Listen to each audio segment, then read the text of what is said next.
Excellent, as always, Jenny. Hello. I'm a music lover and I'm worried about your cello. Jump in. So, how did you get yourself back into the 16-year-old mindset?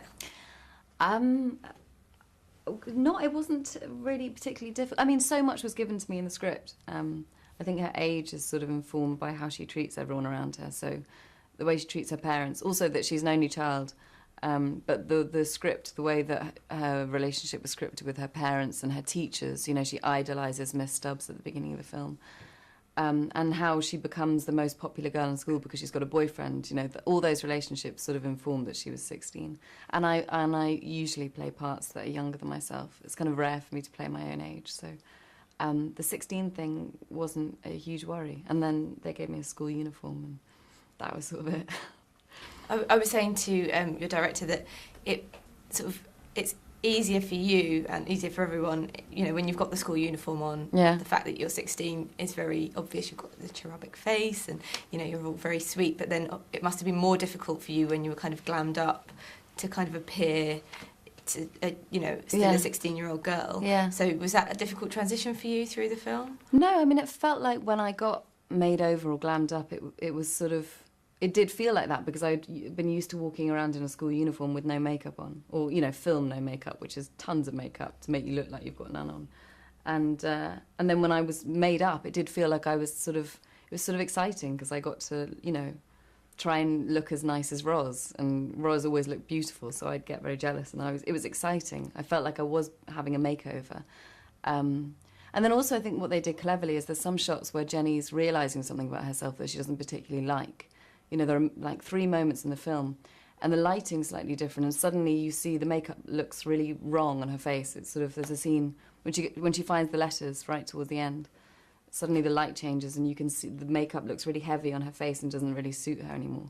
And they did that, you know, just to show her sort of like putting on your mum's shoes and they're much too big, you know, that feeling. I did notice the shoes when she's sort of dancing around and she's in Paris or, you know, sort of in the West End, and you see her slingbacks are a little bit loose and you think, yeah, they're all borrowed from Helen.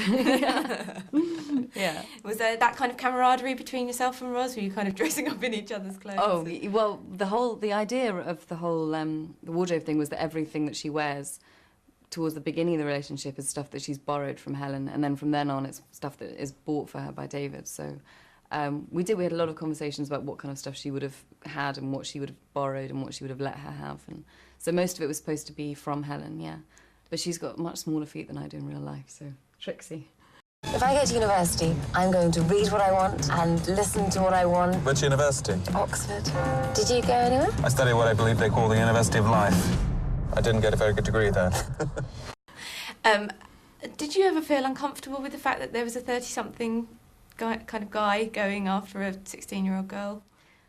No, I don't see all this. No, when I read it, you know, there are scenes in the script, especially in the original screenplay. There are a few edits by the time the film was finished that, you know, it was sort of vital how it was played. The scene with the banana, and you know, the scene where she takes off her nightie for the first time. There was things, but the way that Nick intended it to be performed and the way that that Peter played it, I think it's sort of endearing, and I don't think he's a sexual predator, and I don't think that's what his main reason for being with her is. I think it's because he just wants to be 16 again and genuinely loves being around her. And the other side of it just became sort of a background issue, I think, for us. I think also you can kind of contextualise it in the kind of that period. It was more regular to kind of get married earlier and stuff. So Yeah. it didn't feel like she was so young. It No. felt like she could have... And it was a viable option, you know. You know, it wasn't the done thing to go to university. It was probably more the done thing to get married, so, or, you know, or to start working or something, but not to go to Oxford. Yeah. We're not clever like you, so we have to be clever in other ways, because if we weren't, there would be no fun. All that poetry had all those songs about something that lasts no time at all. Yeah. And did you have similar kind of aspirations when you were younger? Kind of, well, obviously yours was the kind of bright lights of acting. Yeah, yeah. Did you ever dream of Paris? And Oh, yeah. I mean, I sort of probably more thought about New York, I think. And when I was younger, I wanted to sort of work in musical theatre. That was I didn't really, straight plays and film, I weren't interested in, but I wanted to be in musical theatre, so New York was massive for me. I kind of thought about running off there. I never really had any desire to go to university. I wanted to go to drama school, desperately, but university I never took an interest. My brother went to Oxford, actually. And how did you feel about the comparisons that are drawn between yourself and Audrey Hepburn? That's an amazing thing to hear about yourself as a young actress. Yeah, it is. It's sort of a bizarre thing to hear. It sort of makes me then put an image in my head of her and me, and I feel ridiculous and like I've got Shrek cheeks and sort of strange features, and it's sort of embarrassing almost. You know, it's sort of very strange, but it's wonderful because you know it's a really nice thing for people to say, but it is a bit weird. And now you're going for the Mia Farrow kind of little pixie crop and... No, I dyed all my hair blonde last year and it all kind of turned to straw, so I had to cut it all off. I haven't chosen this hair.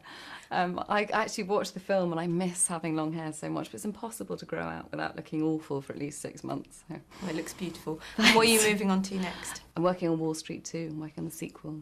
So that's with Shia LaBeouf? Yeah, Michael Douglas, Frank Langella, Josh Brolin. What's it like being the girl in between all of those guys? It's great. It's really cool. It's really nice, actually, the Susan Sarandon's in it as well, so there's more than one girl. But it's great. It is, you know, it does feel like you're kind of going into a man's world. But also it's about the financial crisis, and so, you know, I actually knew very little about it, and so it's sort of interesting to really learn. You know, that's what's great about our job. You get to go off and learn about stuff that really... You maybe should have taken more of an interest in when it actually happened, but it's really exciting. It's an education in itself. It kind of is, yeah.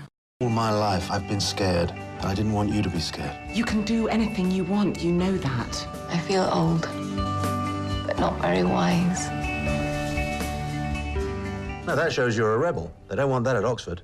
No, they don't want people who can think for themselves. Oh, of course they don't.